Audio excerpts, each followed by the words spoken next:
have that are along the technical lines, fire them away, and I'll try and mislead you so that you don't do what I do. But if you have questions about the thinners, the paints, and anything along that line, the brands I use that I prefer, the yellow bouncing back into the shadow of this here, and we've got a little bit of the green showing up in that shadow.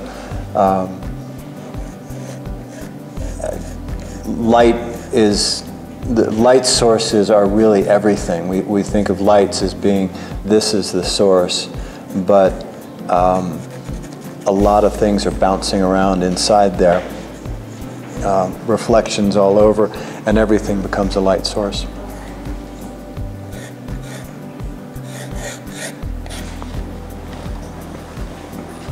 That's enough of that.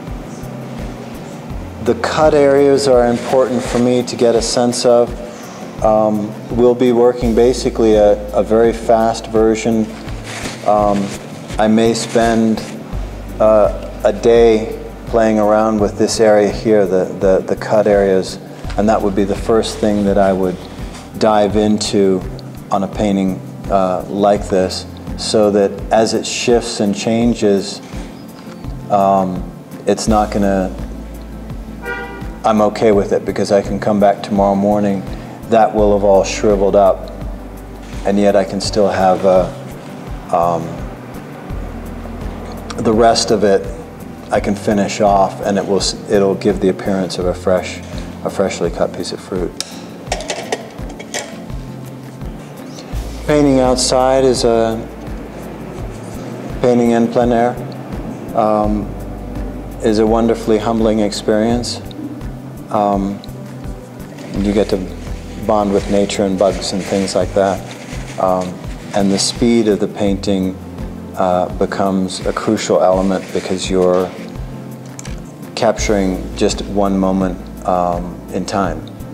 You may be building up for half an hour to find that one light that you're anticipating touching the branches, the trees, the building, and then you get to ease off of that, but the painting is depicting 1 or 2 minutes. If this was a piece that I was doing as in my normal approach, I'd approach the cuts first, because those are the ones that dry out, and we live in Santa Fe and things dry very quickly, so you have several hours, but the first few minutes it's nice and juicy and feels vital, and then quickly degrades into something that looks like a shrunken head. So I would spend more time working in here, in those areas along this. While they're still wet. While they're juicy. Sometimes spritzing them with a very fine sprayer can be a helpful way to stave that off a little bit, but try and get it all done before lunch, or don't take a break, which is, since I'm doing this alla prima, which is all at once, there are no layers, there's one opportunity to get everything right. So I will keep working on this until it satisfies me. There is no taking a break, there is no lunch break, that type of thing. And it may be something that I start at 8 in the morning, I may go 2 in the morning, 4 in the morning the following day, until there becomes a break point. Color mixing, as I said, I'm playing a little bit with colors across this, the color wheel to mute things down. As I'm getting a little bit further along with this, you asked about the white. I notice I'm dipping into the white a little bit. White is going to lighten things as well as cool them down in general. So be aware when you're using those. Oh, that's a lousy question. Does anybody have a good question? No, again, teasing you again. The muddy thing, I get to do a stump speech on this. I think since they're recording it, I can't use the foul language that I would generally use. And the idea that you mix a lot of colors together and you get mud, I think is just a load of crap. Mixing the colors, you get all kinds of vibrating muted colors. I prefer not to mix the colors thoroughly, so you still have a sense of what, I don't have my blender here. Within these colors, they're little, and you'll see this in any of the paintings if you look closely. The brush strokes, there's going to be distinct, different colors within that. I wouldn't worry about the mud thing. I'm sorry that whoever came up with that has managed to bring it into the modern vernacular to the point where people are concerned about it. Most paintings you see, or again, most paintings that appeal to me from Renaissance, High Renaissance, Mannerism on up, if we snip out the last 75 years where a lot of artwork has tanked, oops, did I say that? They're dealing with very muted colors. A lot of our world out there is pretty muted. Squeezing the tube of red onto the canvas has its application, but I think in general it's an appeal that doesn't grab me. Go ahead and muddy the waters. Keeping some colors more pure helps things pop out in the same ratio, the same phenomenon that we talked about. Phenomenon that makes it sound big, but it's not, a few moments ago. If you're doing a red apple, the last thing you really want to drop in there is a clean, bright red. If most of it is a muted, I don't have a sample within earshot or eyeshot. If most of it's muted and a few dabs, it will pop and appear far redder than if one made a concerted effort not to mix those colors. I'm a retentive guy, and the idea of happy accidents is not something that warms my heart. So yeah, I sketch it out. I don't, as we saw before, I'm not spending a whole lot of time sketching it. Usually when I sketch, I'm using straight lines on things like this. I may be blocking with a regular child's chalkboard chalk onto a large canvas and just kind of getting an idea where they are. But to not have an idea of where I'm going and what the finished product is and just head sally forth, that would frighten me far more than muddied colors.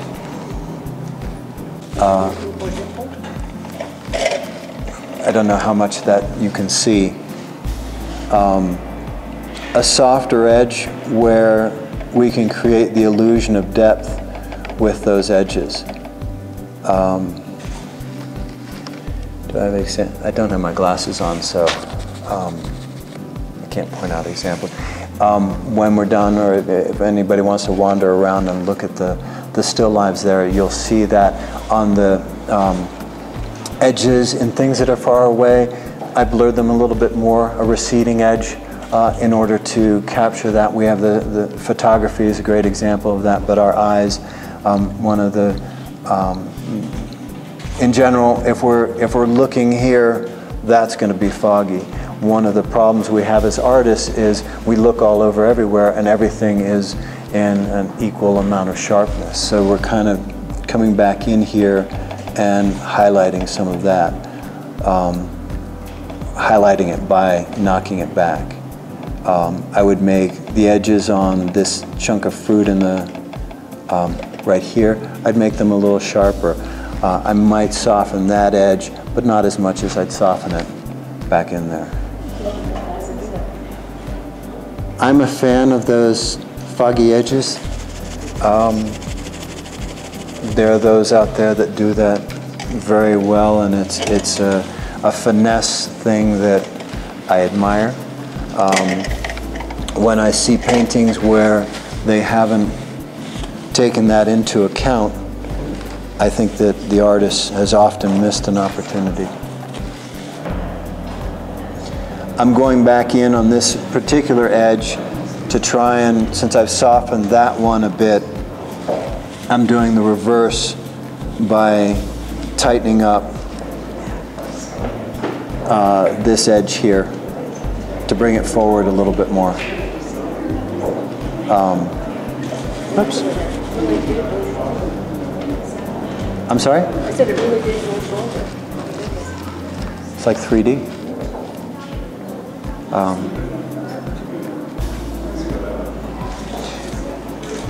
Color mixing.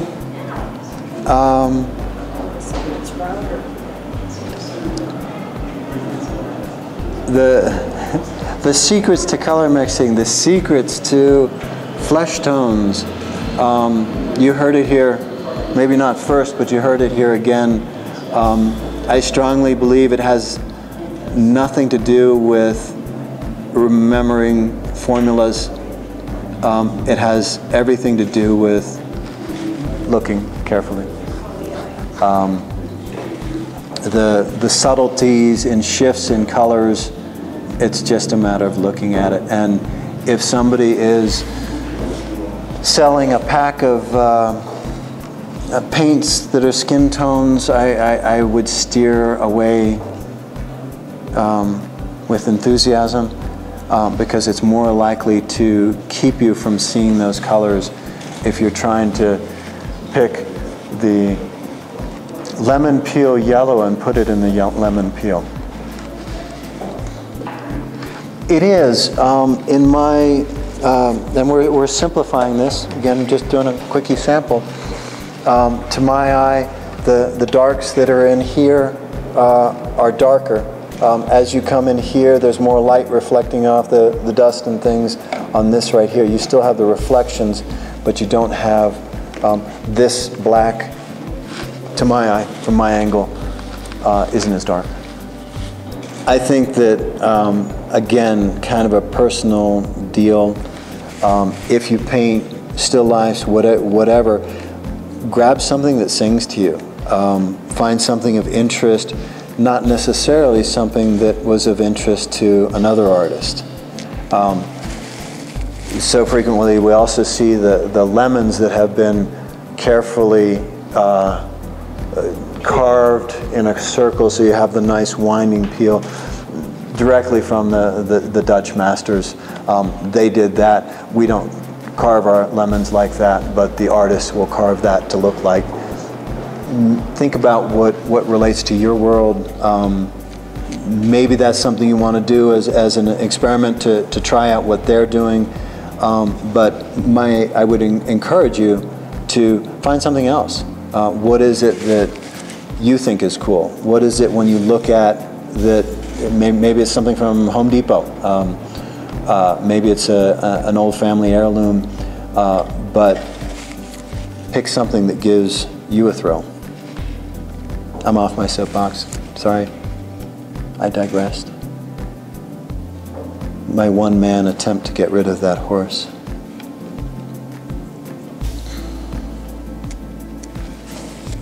The shiny thing that you'll see in mine, it's trademarked. You can't do it. Not allowed.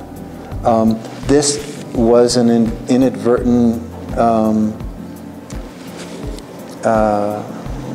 result of the first painting that I did as a still life, which was I happened to drop it on a shiny surface.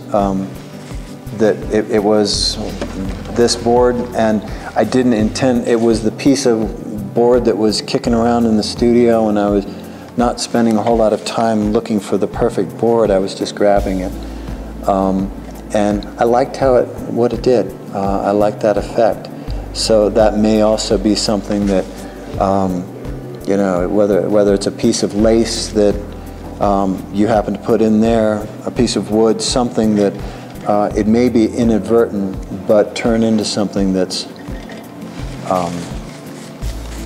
kind of fun. Same thing, I'm digging the paint off because I shouldn't have put the black there. Damar varnish, you know what it does. It will yellow. It will yellow not in your lifetime, it will yellow in the next decade. And if you're okay with that, then there you go. If you're okay that your collectors will have it shift and you feel that that's part of your art, then then there you go. I don't know. We get back to the car that you spent buku bucks on and has a 7-year warranty. As artists, we need to warranty our things for generations. One of the nice things about working on a table, I find, is that I can spin the work. So there are angles that best suit my hands and how I like to, like the bottom edge of this lemon is bugging me. I'd be flipping it over and working the other way. Christine will frequently come home and find whatever I'm working on is upside down. It's a nice way to get brush strokes going in different directions. Not as easy to do from this angle. No, those are done with larger brushes. And this is where the shape of the brush, and you can see actually that one's starting to fall apart. You see it's starting to rake. This was brand new when I'm sorry. Today. So the brushes don't last a whole long time. This is kind of a small brush for what we're doing. My preference, I don't know, what's your take? Small brush, large brush, right size brush? For me, that's a large brush. Okay. When in doubt, try and pick a brush that's larger than you think. It is easy to make to go the other direction, where you jump into the tiny brushes first, and you can't back off of that. You've already zeroed in, and you're getting the eyebrow hairs and things. Both Ann and Jay have seen the breadth of the work that I tend to do. Over the years, I gravitate more towards the energetic brush strokes. I think that the fine detail has its place, but also can be, you can lose the impact of a piece with detail. So much of this is experimentation. I have favorite colors. We talked a little bit about this, and the colors shift over the years. I'll find something that I really love and use it all the time, and I never use it again. This particular purple color is something that I generally don't use anymore, but I happen to have it in there and squeezed it on the palette. Following the European approach, the whites are the thickest thing on the canvas. If you look at some of these paintings at an angle, an easy one to look at, that painting there, but all of them, you'll see that the highlight is probably a little glob of white. How much of it is pure color right out of the tube? Very little of it. I'm probably following a similar pattern. For me, I like I like fewer objects rather than more. Often they're three. There's always going to be some overlapping. So what you see here and you see in that shell painting, I put one in front of the other. I also want to see some sort of shadow. This shadow is moving on to the lemon. Gives a little bit of depth, a little bit of visual interest. For me, I like that. You start separating those three pieces, getting a depth of field, you're really going to have to blur edges so that you can see that one is far behind if there is no reference point of something being in front. Wrap it up? Very good. Thank you, Colin. Excellent. Thank you so much for staying.